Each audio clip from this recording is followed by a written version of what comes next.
தினம் ஒரு ஜெபம் என்கிற ஜெப வேலைக்கு நேராக இயேசு கிறிஸ்துவின் நாமத்தினாலே உங்களை வாழ்த்தி வரவேற்கிறேன்.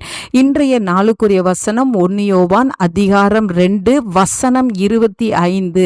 நித்திய ஜீவனை அளிப்பேன் என்பதே அவர் நமக்கு செய்த வாக்குத்தத்தம். நாம் யாவரும் கண்களை மூடி தேவனை நோக்கி ஜெபிப்போம்.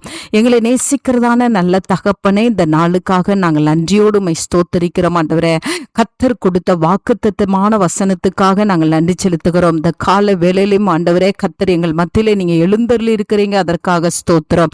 ஆமா ஆண்டவரே, நீர் எங்களுக்கு நித்திய ஜீவனை கொடுப்பேன் என்பதை நீங்க எங்களுக்கு கொடுத்த வாக்குத்தத்தம் ஆண்டவரே. இந்த நாள்ல எங்க குடும்பத்துல இருக்கிற ஒவ்வொருவரும் ஆண்டவரே அந்த நித்திய ஜீவனை சுதந்திரித்து கொள்ளணும் ஆண்டவரே.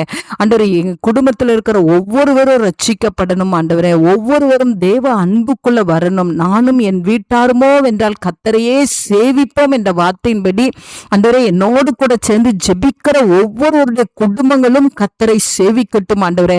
ரட்சிக்கப்படாதவர்கள் ரட்சிப்பின் அனுபவத்துக்குள்ள வரட்டும் ஆண்டவரே. துன்மார்க்கத்துக்குள்ளேயும் பாவத்துக்குள்ளேயும் உழண்டு கொண்டு இருக்கிறவர்களை கர்த்தர் இன்றைக்கு உங்களுடைய கரம் தேடி ரட்சிக்கும்படியாய் நாங்கள் ஜெபிக்கிறோம் ஆண்டவரே. ரட்சிப்பு கர்த்தருடையது அல்லவா?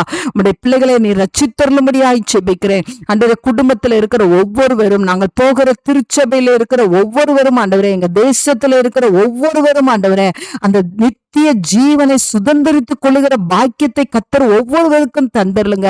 யாரும் கைவிடப்பட்டவர்களைப் போல இருந்து விடக்கூடாது சுவாமி.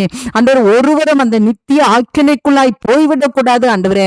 ஒவ்வொரு நாளும் ஆண்டவரே தங்களுடைய ஆவி ஆத்துமா சரீரத்தை ஆண்டவரே கிறிஸ்து இயேசுவுக்குள் காத்து கொள்ளுகிற கிருபையை தாங்க. ஆமாண்டவரே, கர்த்தர் அந்த கிருபையை கொடுக்குறீங்க, உமக்கு ஸ்தோத்திரம். ஒவ்வொருவரும் ரட்சிக்கப்பட்டு ஆண்டவரே உமக்கு ஸ்தோத்திரம். அந்த நித்திய ஜீவனை சுதந்திரித்துக் கொள்ள ஒவ்வொருடைய நாமங்களும் ஜீவ புஸ்தகத்துல எழுதப்பட போறதுக்காய் ஸ்தோத்திரம். இயேசுவின் மூலம் ஜெபிக்கிறேன் நல்ல பிதாவே. ஆமேன், ஆமேன்.